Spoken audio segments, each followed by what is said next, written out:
Welcome back.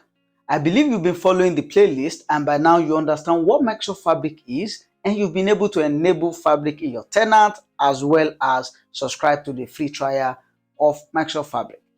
In this video, I will take you through OneLake, which is the underlying technology in Fabric as well as LakeHouse. So we're going to create LakeHouse and ingest data into it from different sources, from Excel, from Azure SQL database in the cloud. We'll create one and also ingest data from there, or also from your on-premise databases. How can you still connect your data and ingest it there? We'll use all the components and the workloads you're already familiar with, based on the series in this playlist. So in case you are wondering, oh, is there a playlist? Yes, there is. This is a learning journey and I want you to subscribe and also check the link in the video description or click on the icon right there so you can have access to this playlist. Don't forget to also share and bookmark this. Right. Just before we start, I would like to share with you something. So let's switch to my screen as I share this with you.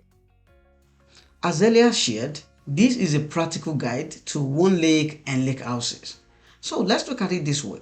You have your OneLake, which is the underlying technology, on Fabric, and you will have to create a workspace once you have enabled, Microsoft Fabric. So assuming you are within a workspace, which is for our Fabric activities or your project, the next thing here is you create a lakehouse, because this is just like your dumping place where you drive and drop all your data, files or structured data, you drop them in the lake.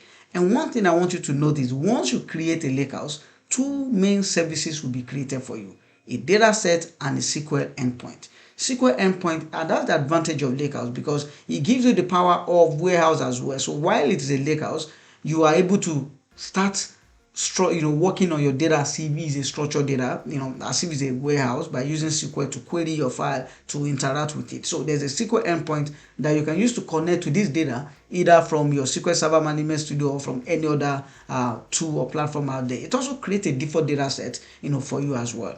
Okay, so once you have created your lakehouse, this is where you want to drop your data and all those stuffs. That's why the next task is to actually drop data in the lakehouse. And how can you do this? You can use any of these, workloads. You can either use the pipeline, which is part of the Azure Data Factory, or use Dataflow Gen 2, which we're going to touch all these things today. And notebook, of course, in many scenarios, might be writing from a particular data source to your lakehouse. Maybe you open a notebook and you're connecting data on, in the web. You're scraping data in the web or to different data sources. Write in your notebook and you do some transformation and you are done with your work. You want to write the data back to lakehouse. You can actually do that too.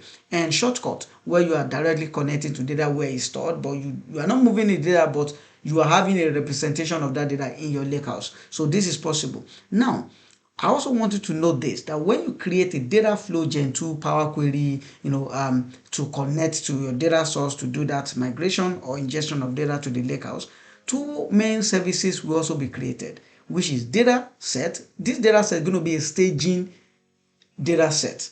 So it's staging because the moment you are trying to ingest data, you might, in production, in engineering side, you don't just put your data in the live environment or production table immediately. You create, it goes through a staging process, and you can do a lot of manipulation right there and also create an endpoint. So you might want to ingest your data not directly into the lakehouse first, but into the staging table, and that is the data set that is being created, then endpoint as well to interact with it. And with all of this, your data in the lakehouse and all through across all this transformative journey, you can do your Synapse data science on it. Either the one directly in the lakehouse, you can build your data warehouse right on top of this data and also use these tools to interact with them. Of course, Power BI as well, you can do this. Purview and governance is also part of this, but I just want to set this straightforward so that you have this fundamental, clear understanding, and when we start the practical, you can also follow through. Right here, like I mentioned, we're going to ingest data from Excel file, we're going to ingest data from SQL Server, which is on cloud Azure. We'll create one together and I'll also ingest data from there. And lastly, on-premise database, how do you also ingest data from this? Now, let's start with the first one, Excel file. Before we start with Excel file, let me switch my screen to my Fabric environment. And how do you do that? You can go to app.powerbi.com or app.fabric.microsoft.com. I've gone to app.fabric.microsoft.com and it lands me right here in Fabric Home. I'm just going to go to data engineering because this is where you see those major workloads. You want to ingest your data, you want to do all those things. And by default, I'm in my workspace, but I'm going to switch my workspace to the one that I've enabled Fabric, which we're going to use for all of this. I'm going to go to workspace and say learning Fabric. This is where I will be doing all the guide. So we are right there in learning Fabric, and this is Synapse Engineering. That's where I am, Synapse Data Engineering. You can see all the other options right here. If I go to Data Factory, you see creating your GenFlow, which is Dataflow, or pipeline. These are the things that are available here. But let's just go back to the data engineering where you're able to create your LakeHouse and do any other thing there. Let's start with our LakeHouse. I'm going to start this LakeHouse and I'm going to call it Fabric, Practical Fabric. Let's call it Practical Fabric. I will name it this way. I won't leave space so that it's easy. Then click on Create. This is going to create a new lakehouse for me, and this is the first lakehouse we're going to have in this environment. Awesome. So we're done. We have our lakehouse already done, Practical Fabric, and it has two things: tables and files. Tables are structured, files are unstructured or semi-structured somehow.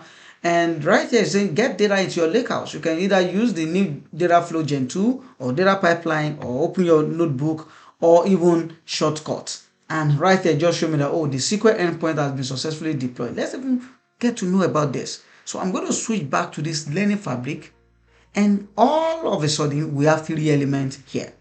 We have one, which is the lakehouse itself that was created. We have another one. You see the workspace, which is learning Fabric, is the owner of this additional thing. One is SQL endpoint to interact with this lakehouse, and the other one is the default data set that has been created on top of this lakehouse. But let's go back to our lakehouse. What do we have in the lakehouse? Nothing. So I'm going to ingest data by going to new Dataflow Gen 2. We're going to use that to ingest data, and the type of data we ingest here is an Excel file. Just before I do that, you can see sometimes due to network issue, you're going to have something like this. Just over on it and click on retry. It's just going to load, and it should resume back. Yep, and everything should be fine. You shouldn't have that error message there. Okay, I'm going to use the new Dataflow Gen 2 option. Depending on the speed of your internet, might take some seconds, as you can see right here. And I'm going to use the import Excel file because that's actually what I want to do. I want to import my Excel file. I'm going to click on import Excel file. It takes you to connect to data source screen where you can put the link URL to the data you are trying to upload, the Excel file, or browse your OneDrive if it's already uploaded on your OneDrive. I have it on my OneDrive, but I also have it on my system, and I'm going to show you how to upload directly from your system. So I'm going to click on browse. I have two types of data there. I have a training data set, I have a test data set. It's like that from Kaggle. I'm going to drop the link to Kaggle also in the video description so that you can also access the data directly from there. Train is the largest, so I'm going to click on train data. Then we will load another data flow to append the test so that I can see, oh, it's not just to load data for the very first time. You can still use Dataflow Gen 2 to append to an existing data base. So I'm going to click on open. So it's going to upload it to OneDrive, and there's a folder in your company's OneDrive that is going to put that data. The data has been successfully uploaded, and I can click on next.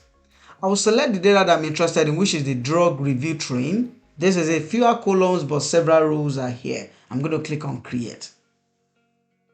Clicking on create will open up Power BI, which is Power Query right there, and it's going to start some auto transformation activity. At the right hand side, you can see it's trying to execute some things, navigation, promoting header, changing some data type. Just going to leave it like this.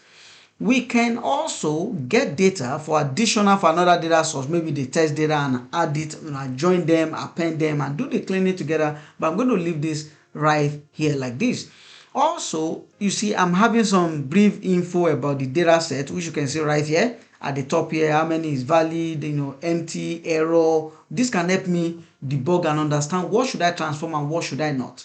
In case you don't have this on yours, you can come to view and you see data view. You see all this check. If you cannot check all these things, then uncheck this allow button, because allow button might be checked by default. Uncheck it and come back here.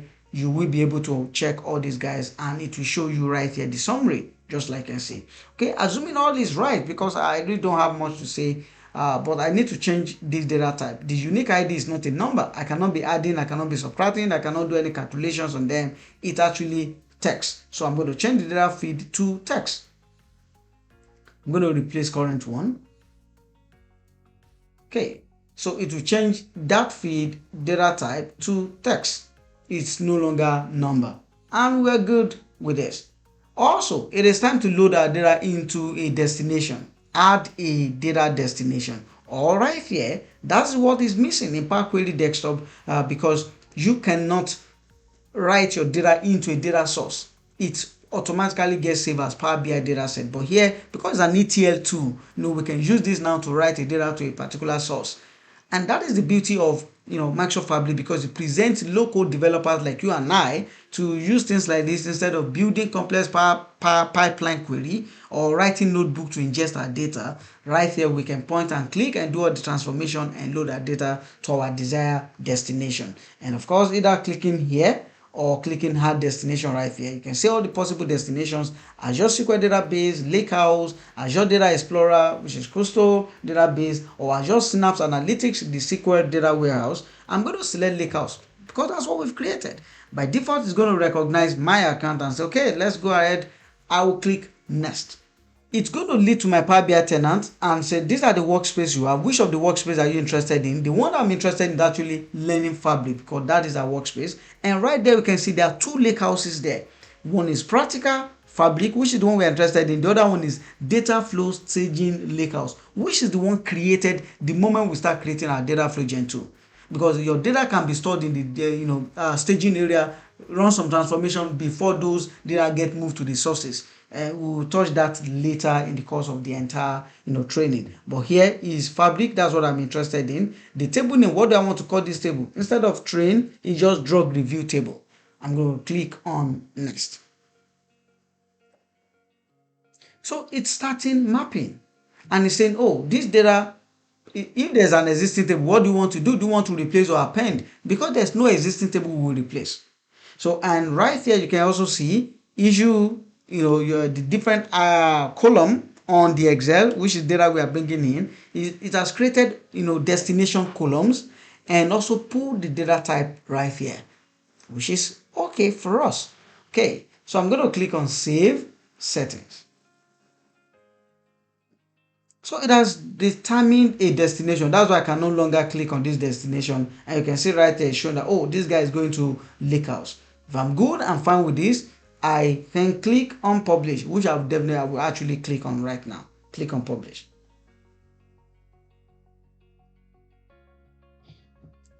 You see why I continue to explain this. The Dataflow tool, which is the default name given to the Dataflow we created, is loading right now. Once it's done loading, it will start refreshing. And if you notice right here, these are the three assets we are familiar with. The Lakehouse that we created for Practical Fabric, the SQL Endpoint that comes with it, and the default data set that comes with it. But by using this Dataflow, it has also automatically created a staging data set for it. By default, it has created a staging SQL endpoint. This is done, the Dataflow Gen 2 is done loading and it's refreshing. Once it's done refreshing, it's also going to create most likely a lakehouse, a staging lakehouse as well.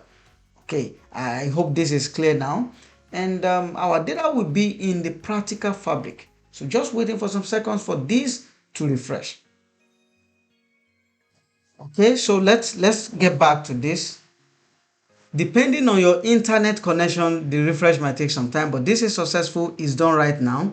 And I'll go back to my lakehouse because that's where we want to interact with this data. This is where we have ingested it, and that's where we expect the data to be. Do you see on identify tables? It actually needs to refresh to identify the table. We're saying this is the table, but it's not yet in the table format. It's more or less in a folder format. It is not folder. Don't worry, it will get refreshed. This can take few seconds. It all depends on your internet connectivity. Do you see right now the table is there, drug review, and you can see it shows like a table, and you can see this data icon triangle. It shows the data format. That's the open packet format. The moment we loaded it, then you were able to see some folder. Those are the traditional folder in packet format that are there. But what you can see right now is drug review in a tabular format.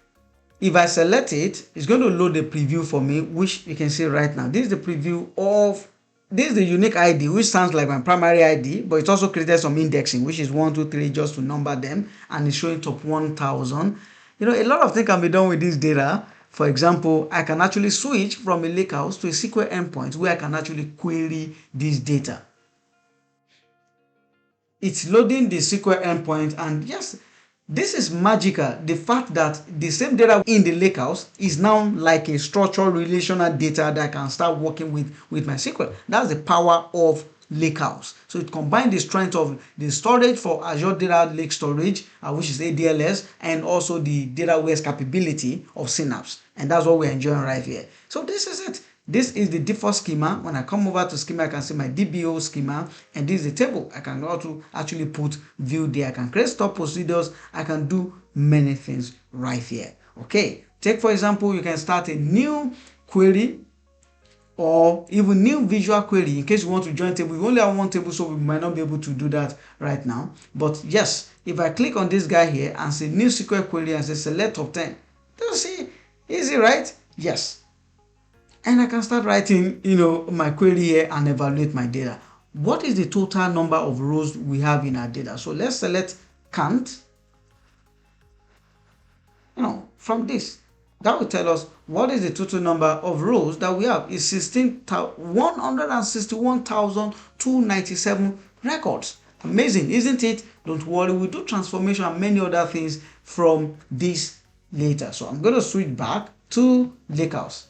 So you see, we are back to our lakehouse and we've done some things right there. You can connect this to Power BI at any point in time. Don't forget that. You can also open a notebook and start working on this data.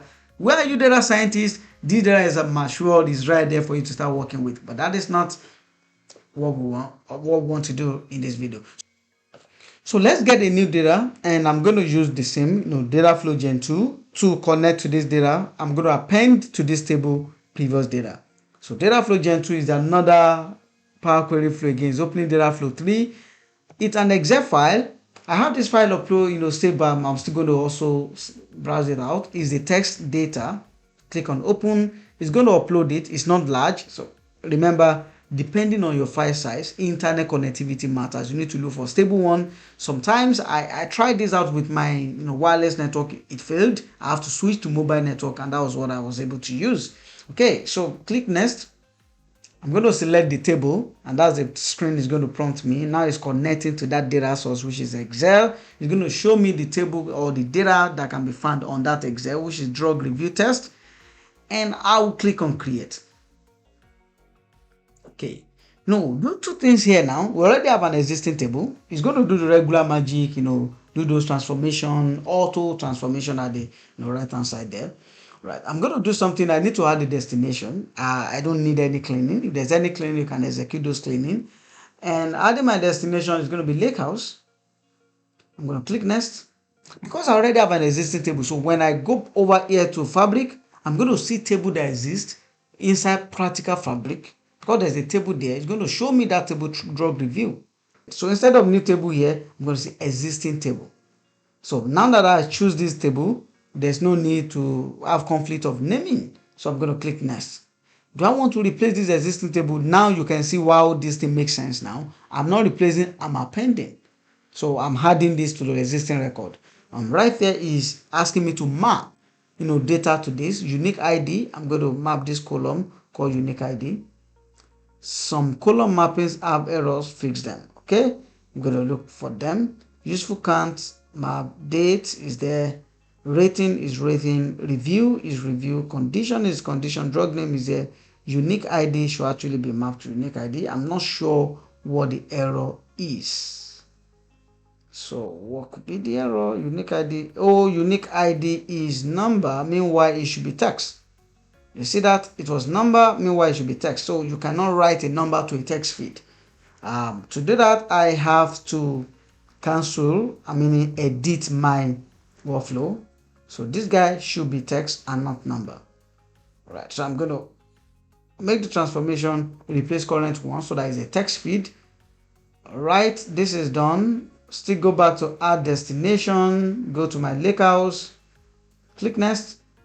Rather than new table, don't forget, go to existing table and say existing table where? Learning fabric, practical fabric, and this is the table of my interest, which is drug review. I'm going to select drug review. It's just loading a preview. Click next. Okay, they've mapped automatically now. Remember, don't make it a replace, make it an append. And I'm going to click on save settings. So this, is a transformation process. It's going to automatically append to the existing data. It's not going to replace it. So click on publish, and neither will it store it as a separate table. Now we have another data flow, which is Dataflow 3 is loading, and once it's done loading, we start refreshing. But for us, we need to also, let me just rename this. How do you rename it? Once it's done now, I can go ahead and click edit, and right here I can rename this and just call this drug review load 1. Drug review load 1, I can call it that name. Click outside there, then it's there. Of course, there's really nothing. All I just did is to rename. Okay, in that case, I can close the Power Query. Are you sure you want to exist? Yes, because I'm not really doing anything there. So it's there, drug review. This is done loading. It's just refreshing. Don't forget we have about, let me quickly run back to our data, right here to our data data lake, and do some quick magic with this guy. I can open notebook, existing notebook, but let's switch here to SQL Endpoint and check how many records do we have. The other time I've forgotten, but we'll find it out if the new record is already there or not. Okay, so new SQL query. I'm gonna say select count from where drug review. I'm gonna click on run. Should be 100 and something thousand. So if it is I think it should be 161. Yes, so the new record is there now, because I can see this is 215,063. Amazing.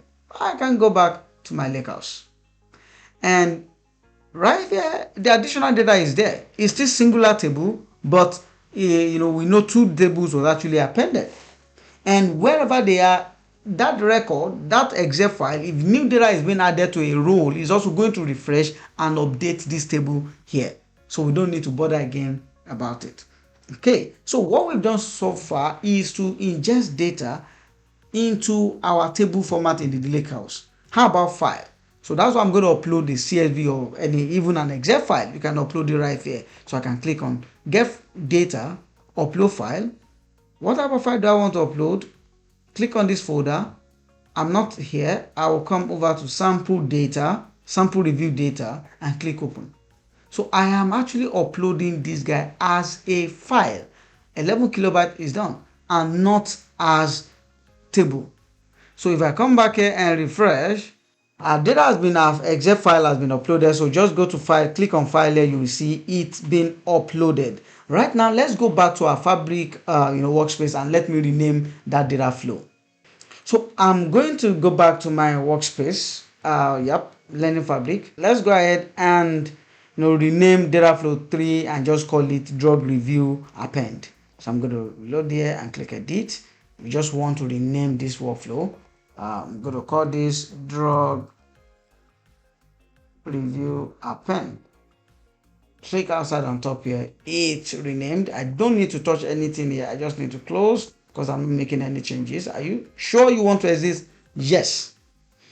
Okay, so we have the update, we have the append, and this is a pipeline that once created, but I don't need this pipeline now. Awesome. So we are done renaming our Dataflow, and we are done with the first part. So right here, you've seen how to use Dataflow Gen 2 to ingest data into your LakeHouse. Let's try pipeline now. How can we use pipeline to ingest data? We're just going to use the sample data within pipeline, and after that, we will go to Azure SQL Server, which is on the cloud. I'm going to click on new here and say data pipeline. I'm going to name this and say, let's just call it, I think there is a diabetics test data, diabetics upload. injection. I'll just call it ingest. So it's just a copy pipeline. It's just a copy activity. Within the pipeline, you have several activities, and I'm going to show us those activities, but we're interested in creating just copy activity here. You can do several other things. So it's diabetes ingest, and it's loading my pipeline, my environment. And this it, I can add pipeline activity, I can copy data, I can choose a task, to start with. For example, do you want to delete record before you start ingesting record? You can choose that task. But for us, we want to do a copy data, and my copy data is asking me where am I copying from. You can copy from Excel as at today, but actually the good news is I think that when you come to databases and files, Google Cloud Storage is now there, so you can actually copy the record directly from Google Cloud Storage. Amazon, S3 bucket is there and all those things, but I will just use the sample data. These are sample data. Remember, these data are in packet format, which is the data open data format. I'm just going to look for this diabetes, which is, it's not that much. It's very, very, very small data set, and click next. So this is the table. The table has been identified. I've selected it. It's just loading the preview for me here. I don't need the preview, but you might want to see what do we have in this data. So let's wait for some seconds for this to load. As you can see right now, it's done loading. It's just very short data. So I'm going to click next. It's asking me where's the destination. Where do I want to put this? I'm going to click on, let's just go through this. You can go to workspace and you see warehouse, crystal database, or LakeHouse. So I want to put it in a LakeHouse and click next. It's going to ask you which of the LakeHouse do you want to put. Do you want to create new one? I have an existing LakeHouse, I have Fabric, and I have the staging one. I'm going to click on Fabric and click next. Table or file, how do you want to do it? You want to add it as a table or as a file? Let's add it as a table, and I'm going to call it diabetics data. Do I want to append or overwrite? I'm actually overwriting. Enable partition if it's a large data. If this data is very small, there's really no need to partition anything. That's for the speed of recovery, retrieval. That's why you also need partition and to run it very fast too, in the writing process. I'm going to click on next. So it's showing me right there, though I'm going to copy this data from the source, which is from the sample data set. I'm going to move it to LakeHouse, which is the destination, inside practical fabric, and the table name is going to be diabetics data. Do you want to start transfer immediately? You can just uncheck this. If I want to do additional, if I want to do additional processing and activity, otherwise I'm going to click on save and run. And right there, this is the copy activity, which is going to save. And it's saving completed. After saving, it's going to start running automatically for me. See, successfully running my diabetes ingest pipeline. It's just a single activity and it's a copy activity. Meanwhile, you can do much more than that. Once this activity is completed, you're going to see notification that yes, I'm done doing that work and I've ingested your data successfully.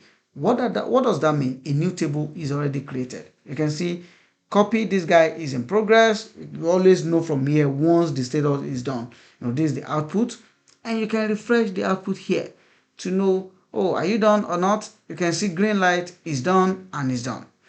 But if you come back here, you can also parameterize it. We are not parameterizing, so when I click on this copy activity, you can configure it. What is the name? Copy diabetics. So it doesn't just have to be copy or those jargons there. Copy diabetics. This is the version, because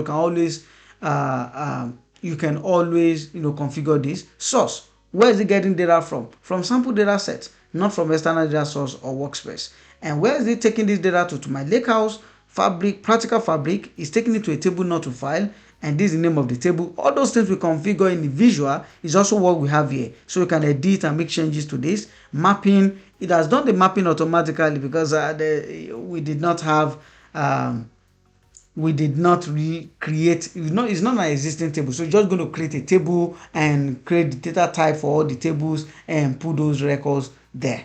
In case you want to import schema, you can do that. You want to do new mapping and settings here. You do additional settings. So that's done. Our pipeline has done its activity, and we can actually click on save so that I can also save this. If I go back to my fabric workspace, now this is my lakehouse. Let's go to my lakehouse. Okay, you see drug review and diabetics data is here. Okay, I think we're getting there gradually now. Learning fabric. Let me close this, guys. let me go to my workspace. You see in my workspace, I have two GenFlow tools. One is loading, one is appending. I have my pipeline here, which is diabetes ingest, so that you see how these assets are here. And of course, everything gets and end up here in diabetes data. So I'm done with the pipeline activity now, and we are done with ingesting using Dataflow Gen 2, which everything Dataflow Gen 2, they are all inside Data Factory. You can see Dataflow Gen 2 and Data Pipeline. We've used this tool to ingest our data into our lakehouse. The next step now is data that exists in a different source, a existing database somewhere, and let's start with the cloud. Microsoft Azure. So in the next video, we'll talk about Azure.